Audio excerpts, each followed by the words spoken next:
అది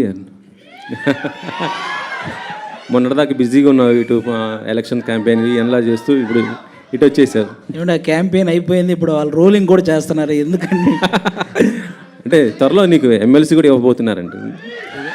ఎమ్మెల్సీ జనసేన తరపు నుంచి నీకు ఎమ్మెల్సీ వస్తుంది అనేసి అయితే ఉంది.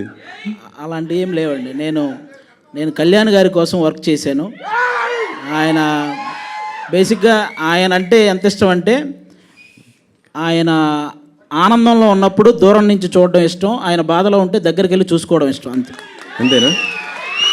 ఓకే. అయితే ఇప్పుడు అంటే ఈ ఎలక్షన్ టైంలో మొత్తం మనం చూస్తాం.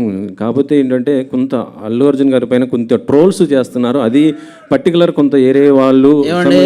మీరు కూర్చుంది అల్లు అర్జున్ గారి థియేటర్లో, మనం అల్లు అర్జున్ గారి గురించి ఇప్పుడు ఒక నేషనల్ అవార్డు విన్నర్ అండి. ఆయనకి మనం ఆయన మీద ఎవరైనా ట్రోల్ చేసే వాళ్ళకి నేను జనరల్గా చెప్తున్నాను, కళ్యాణ్ గారికి కానీ లేకపోతే మెగా ఫ్యామిలీ వాళ్ళకి కానీ ఎవరికి కూడా అలాంటి ఫీలింగ్ ఎప్పుడూ ఉండదు. వాళ్ళంతా ఎప్పుడూ ఒకటే. కాబట్టి ఒక నేషనల్ అవార్డు సాధించినటువంటి అల్లు అర్జున్ గారిని అలా కొంతమంది వాంటెడ్గా ట్రోల్ చేయటం కానీ, ఇలా కొన్ని తమ్మునేల్స్ పెట్టడం కానీ, ఇలాంటివి ఇక నుంచైనా ఆపేయాలని మనస్ఫూర్తిగా కోరుకుంటున్నానండి. అంతే, ఇంకా అంతకు. Okay okay. అశ్విన్ గారు హాయ్. అశ్విన్ గారు ఇక్కడండి. Hi brother. Hi brother. Hi.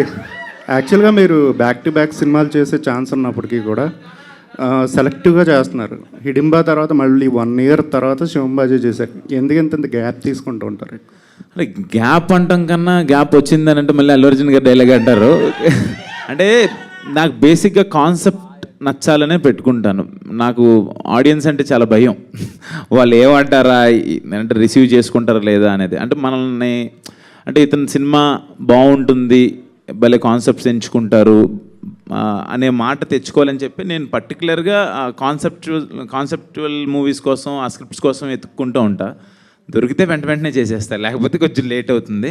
But ఈ మాట నేను ఇప్పుడు అన్నందుకన్నా మీరు ఈ సినిమాలో చూసిన తర్వాత ఆ కాన్సెప్ట్ ఉంటుంది. మీరు డెఫినెట్గా మీరు అందరు నన్ను బ్లెస్ చేస్తారని నేను గట్టిగా నమ్ముతున్నాను. All the best. Thank you. Digangana గారు. అశ్విన్ గారు. దిగంగన గారు హలో. హాయ్. ఆఫ్టర్ అంటే మీరు కూడా అశ్విన్ గారి లాగానే చాలా సెలెక్టివ్గా చేస్తున్నారా, లేకపోతే తెలుగులో తక్కువ ఆఫర్స్ వస్తున్నాయా? అంటే సిటీ మార్ తర్వాత మధ్యలో ఆది గారితో సినిమా చేశారు, మళ్ళీ ఇదే అనుకుంటా నాకు తెలిసి. So Selective, yeah, but I also think that, there's something called destiny of a film and destiny of being in that film. The way that Shivam Bhaji worked out for me, I think it was one call, one line that I had heard, and I was rather thanking and happy that I was approached for the film.